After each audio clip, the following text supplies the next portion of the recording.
ఇవ్వడానికి ఇది ఉపయోగపడాలని ఇంటెలిజెన్స్ వాళ్ళు వచ్చారు. మన ప్రొఫెసర్ హరగోపాల్ సార్ వస్తా అంటే పోలీసు వాళ్ళు కూడా వచ్చారు. సార్కు రక్షణ ఉండాలనే వాళ్ళు, మరి వాళ్ళు కూడా ఇన్ఫర్మేషన్ తీసుకుపోవాలని బాబు సభాధ్యక్షులు, వేదిక మీద ఉన్న పెద్దలు, మన సమావేశం వచ్చిన పెద్దలు, సామాజిక ఉద్యమాలకు నాయకత్వం వహిస్తున్నారు, మీ అందరూ కూడా నా హృదయపూర్వక ధన్యవాదాలు. మనం గత ప్రభుత్వం సంబంధించిన 10 సంవత్సరాలకు సంబంధించిన ప్రభుత్వం యొక్క ఆర్థిక విధానాలు, దాని యొక్క గమనము, స్థితిగతుల మీద మనము ఎలక్షన్స్ ముందు చాలా సదస్సులు జరిపాము. పౌర సమాజాన్ని మనము ఎందుకు సమీకరించి మాట్లాడుతున్నామంటే, వాళ్ళకు ఉన్నటువంటి మానసిక అభిప్రాయానికి మరింతగా ఒక మానసిక బలాన్ని చేకూర్చాలనే ఉద్దేశంతో దీంట్లో నిష్ణాతులైనటువంటి గురుతులైనటువంటి వ్యక్తులతో మనం ఈ సమావేశాలు పెడుతూ వస్తున్నాం. ఎందుకు మాకు ఆశ అంటే, పౌర సమాజము ఎక్కువగా తనకున్న అభిప్రాయాన్ని నిశ్చితపరుచుకోగలిగినట్టయితే తన చుట్టూ ఉన్న సమాజాన్ని అతను చైతన్యవంతం చేయాలనే ఆశతోటి సమావేశం చేస్తాను. అందుకని మరి పిలువగానే మీరందరూ వస్తారు, చాలా ఆశీర్వాదంగా మమ్మల్ని అందరినీ మళ్ళా మీటింగ్లు పెట్టడానికి ఉత్సాహపరుస్తారు. చాలా సంతోషం. మీ అందరికీ అభినందన. ఈ సభ ద్వారా నేను వెంకటనారాయణకి ఇచ్చిన ఏంటంటే, మాట్లాడితే నీకు 5 నిమిషాలే టైం ఉన్నది అని చెప్పింది. నేను అప్పుడే చెప్పింది, నేను అక్కడ ఈ రాష్ట్రంలో జరుగుతున్న వ్యవసాయం గురించి మాట్లాడుతుంది తప్ప నేను ఏం మాట్లాడని చెప్పిన. వాళ్ళకి ఇచ్చిన హామీ ప్రకారంగా యాక్చువల్గా ఏంటంటే రమణమూర్తి గారు చాలా దాదాపుగా చెప్పేశారు, చాలా చెప్పేశారు. కానీ అందులో ఇంకొక మిగిలిపోయిన విషయాన్ని మీ ముందు నేను ఉంచాలని నేను కోరుకుంటాను. దానికి ముందు 2 ప్రతిపాదనలు కూడా చేయవచ్చు. ఒకటి ఏంటిదంటే, అభివృద్ధి పేరుతో, సంక్షేమ పథకాల అమలు పేరుతో ప్రజలను ప్రలోభ సంస్కృతి లోపరుచున్నటువంటి విధానాన్ని అది ప్రజాస్వామిక ద్రోహంగా పాలక వర్గాలు గుర్తించాలి. రాజ్యాంగం యొక్క సంక్షేమ లక్ష్యం వేరు, కానీ సంక్షేమాన్ని ప్రలోభానికి గురి చేస్తే ప్రజాస్వామ్యానికి ప్రమాదకరంగా మారుతుంది. కనుక ప్రమాదకరమైన రాజ్య నిర్మాణంలోకి వచ్చిన తర్వాత ప్రభుత్వాలు ఏం చేస్తాయంటే, ఇప్పుడున్న ప్రభుత్వం లాగానే అప్పులో కూరుగా పోయినాం కనుక నేను ఏం చేయలేదని చేతులకు చెప్తుంది. అది పౌర సమాజాన్ని మనం గుర్తించాలి, రాజకీయ వ్యవస్థను సరిదిద్దుకోవాల్సిన అవసరం ఉన్నదని మనం భావించాలి. ఇక రెండో ఏంటంటే, ప్రజాధనము దుర్వినియోగం చోట కఠినమైనటువంటి చట్టపరమైన తీర్మానం నిర్ణయాలు తీసుకోవాలి ప్రభుత్వాలు. అలాంటి భద్రత ఉండాలి. అది సంక్షేమ పథకం కావచ్చు, లేకపోతే ఎమ్మెల్యేలకు ఇచ్చే అభివృద్ధి నిధులు కావచ్చు, లేకపోతే ఇంకా ఏదన్నా కాంట్రాక్ట్ పనులలో వచ్చినటువంటి ఎక్కడ కూడా ఏంటిదంటే, ప్రజాధనము దుర్వినియోగం చేయబడ్డ దగ్గర కఠినమైన శిక్షలను మనం చట్టాలను అమలు చేయగలిగితే ఆర్థిక దుబారాన్ని మనం నివారించగలుగుతాం. ఇది ఇంకా రెండోది ఏంటంటే, మాకున్న బాధ ఏంటంటే, నేను చేతులు ఎత్తేసిన అప్పలోపులేపి నా ఒక్కరి బాధ్యత కాదన్నాడు. వీళ్ళు ప్రతిపక్షంగా కూడా ఉన్నారు. పాలనలో ఉంటేనే కాదు కదా, అది సరైన ప్రకటన కాదు. ఇది నిర్వహణ సామర్థ్యం లేని ఒక రాజకీయ బలహీనత. ఈ నిర్వహణ సామర్థ్యం లేని రాజకీయ బలహీనత ఎలా ఉంటుందనేది ఒక వ్యవసాయానికి సంబంధించిన సందర్భాన్ని మీకు పూర్తి చేసి వారికి ఇచ్చిన సమయం ప్రకారంగా నేను ముగించేయకూడదు. మనకు 3 రకాల నీళ్ళు ఉంటాయి: భూగర్భ జలాలు, చెర్లు, కుంటలు, ఉపతలాలు, తర్వాత వాగులు, వంకలు, అవన్నీ ప్రవాహం నీటి సామర్థ్యం. ఇదంతా ఏంటిదంటే, మనకు తెలంగాణ వచ్చిన తర్వాత ఉపరితల ఇవన్నీ అంత దూరంలోకి వెళ్ళిపోతుంది. ఉపరితల నీటి సామర్థ్యం పెరిగింది. మనకు పెరిగిన తర్వాత ఏమైందంటే, 44,000 ఎకరాలు ఉన్నటువంటి తని సాగు విధానం ఏదైతే పొలాలకు సంబంధించింది అది 1,20,000 పెరిగింది. అని ఇది 1,20,000 కరెక్టే అంటే, మన బంజరు భూములు మనదే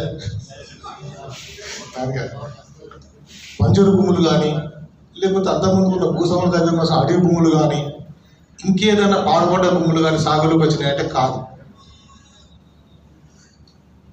సింపుల్ చెప్తాను నేను. 65 లక్షల ఎకరాలు ఉన్నటువంటి పత్తి సాగు 35 లక్షలకు వచ్చింది.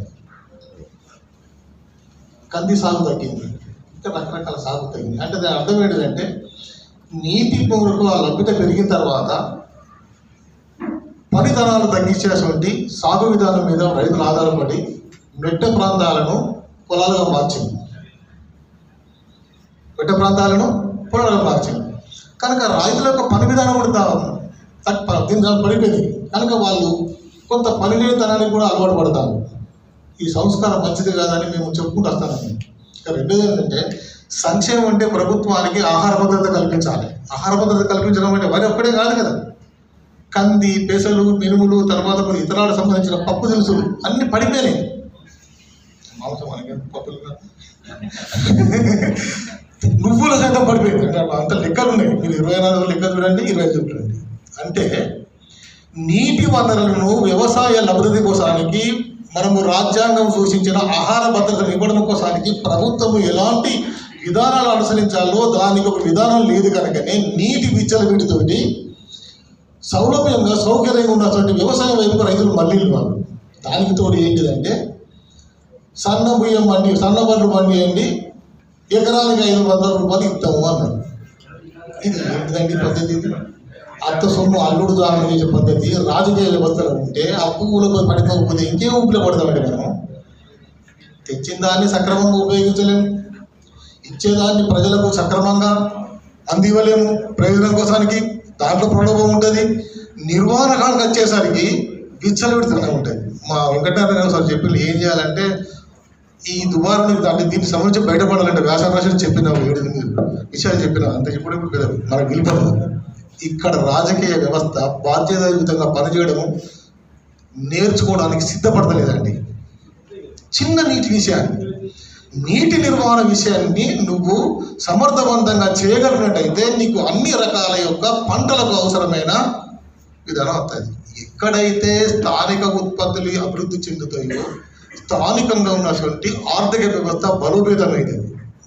నువ్వు 1,50,00,000 సన్న బియ్యాన్ని నువ్వు పిలిపిలిసి అమ్మినవు ఇవాళ. మేము అదే చెప్తున్నాం. మేము రైతులకు వరంగల్ మార్కెట్ కూడా తెలుసు, అసలు ఆ మార్కెట్ బాగా ఉందో తెలుసు. దాన్ని మేము దాంట్లో ఉన్న ధనం కూడా చెప్తే ఎవరండి మనకు వెంకటరావు గారు, మన హరీశ్రావు గారు ఉన్నప్పుడు అసలు దాని బయలానే ఒక దళారి బయలాలి దాన్ని సవరిస్తానన్నాడు. మర్చిపోయి పక్క పెట్టాడు, పెద్ద సమస్య.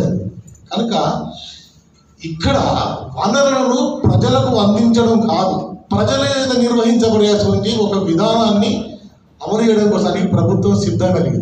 60% మనకున్న వాటర్లలో 30% నగరాలకు పోతుంది, 10% వైబ్రేట్ అయిపోతుంది, ఒక 10% ఏమో ఇంకా ఇతర వనరులకు ఉపయోగపడుతుంది. అట్లా తాగునీటికి మిగతాదంతా 40% వ్యవసాయ రంగానికి ఉపయోగపడుతుంది. చూడు, ఒక్క నీటి వనరు ఇంత పరిస్థితి ఉంది. దీన్ని సమర్థవంతమైన ఒక ప్రగతిశీల పరిపాలన ప్రయోజనకరమైన విధానాలకి మనము ఉపయోగించే పద్ధతిని నిర్వహిద్దాం అనుకునే కాదు. లేకపోతే ప్రజలకు అభివృద్ధి క్రమంలో పాల్గొనడానికి అవకాశం ఎక్కడ మిగిలిచింది ప్రభుత్వం? ప్రజలనే ప్రభుత్వ అభివృద్ధి క్రమంలో అది ఇన్వాల్వ్మెంట్ చేసిన కోసానికి నీకు సరైన విధానం దగ్గర లేకపోతే మనము ఇక ఆర్థిక స్థితి నుంచి ఎట్లా బయటపడతామండి? నువ్వు పెళ్లి చేసుకుని ఇక్కడ నుంచి మనకి ఏం లాభం జరుగుతుంది? ఆర్థిక హీనత్వం ఉన్న కాడ ప్రలోభత్వం ఉంటుంది. ప్రలోభత్వానికి గురైన వాడు ఆశ కట్టుబడి ఉంటాడు. అందుకని ప్రజాస్వామ్యము ఓటు కాడ ప్రలోభత్వానికి లోనైతే నిజమైన రాజకీయ ప్రాతినిధ్యాన్ని నిర్మించుకునే కాడ ప్రజలు ఫెయిల్యూర్ అయ్యింది. Last suggestion. కనుక నేను ఎందుకు బాధపడ్డామంటే ఆర్థిక పరిస్థితి బాగలేదు అని ప్రభుత్వం చేతులు ఎత్తితే ముందుగా ఉద్యోగ వర్గం అంతా జీతాలు లేకుండా అల్లాడిపోతుంది. మొత్తం పాలన వ్యవస్థ స్తంభించిపోతుంది. జీతాలు లేకపోతే పెన్షన్ రాకపోతే కూడా ఊరుకోడు. జీతాలే రాకపోతే పాలన వ్యవస్థ స్తంభించిపోతే సామాన్యుల యొక్క పరిస్థితి ఏంటిది? అవినీతి సంగతి దూరం వెళ్ళండి. పాపం అవినీతి ఎవడేమి ఇద్దరు ఉంటాడు, పక్క పెడతాం. అసలు పాలన వ్యవస్థ స్పందిస్తే మొత్తం సమాజం స్తంభించిపోతుంది. ఈ ప్రమాదకరమైన దూరం నుంచి మనం ఎలా బయటపడదాం, ఏం చేద్దామని నేర్చుకోవడం కోసానికే మనం ఈ సమావేశం పెట్టినాం. ఇది అల్లటప్పటి విషయం కాదు, ఇది మేము చాలా మొదలుపడి పెట్టిన విషయం ఇది. కనుక మీరందరూ అర్థం చేసుకొని దయచేసి ఏ ప్రభుత్వానైనా సవరించుకోవాలి, పార్టీలను కాదు సవరించుకునేది. ఈ పార్టీలో ఆ పార్టీలు ఉంటాడు, ఆ పార్టీలు ఈ పార్టీ. అయ్యో ఇలా నాయకులంతా ఈ పార్టీలో నోడు పోయి మళ్ళీ ఆ పార్టీలో ఉన్నాడు కదా. అందుకని మనం సవరించవలసింది రాజకీయ వ్యవస్థను సవరించుకోవాలి, ప్రభుత్వాన్ని సవరించడం కోసానికి మనము కొన్ని నోరెత్తి మాట్లాడాలని మీ అందరికీ విజ్ఞప్తి చేస్తూ ఈ అవకాశం ఇచ్చిన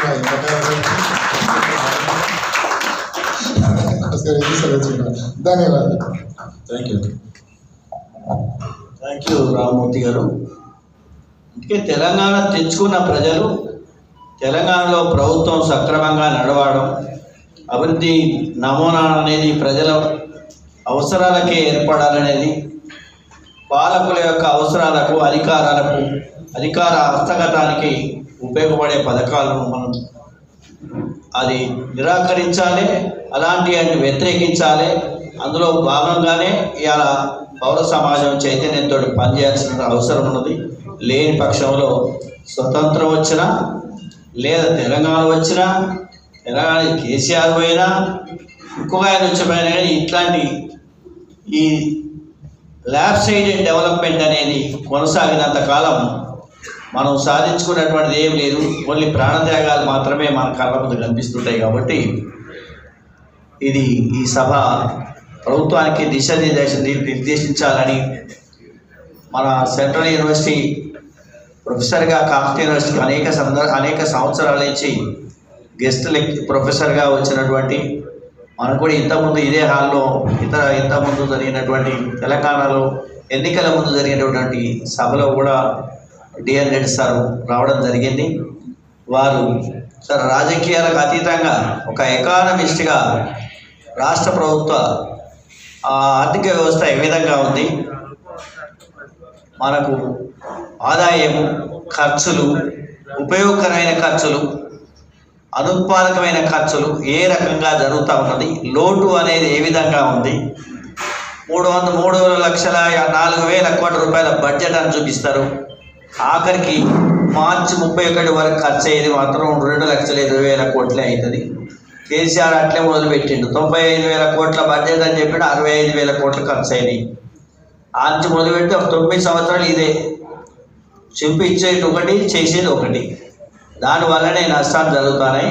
ఆఖరికి ఏంటంటే విద్యకు కేటాయింపులు ఉన్నాయి, వైద్యానికి కేటాయింపులు ఉన్నాయి, నిరుద్యోగులకు కేటాయింపులు ఉన్నాయి, అదే ఉద్యోగ భద్రతకు కేటాయింపులు ఉన్నాయి. కేవలం అనుత్పాదకమైన సంక్షేమ పథకాలకు ఇచ్చి మనం అభివృద్ధికి కావాల్సినటువంటి రంగాలను పూర్తిగా నిర్లక్ష్యం చేసేటువంటి తెలంగాణ చూస్తూ ఉన్నాం. కాబట్టి ఆ డైరెక్షన్లో సార్ యొక్క ఉపన్యాసాన్ని మనందరికీ చెప్పాలని, తెలంగాణ ప్రభుత్వానికి కూడా వారు ఇచ్చేటువంటి సందేశం చేరాలని నేను కోరుతా ఉన్నాను. వారు మాట్లాడారు.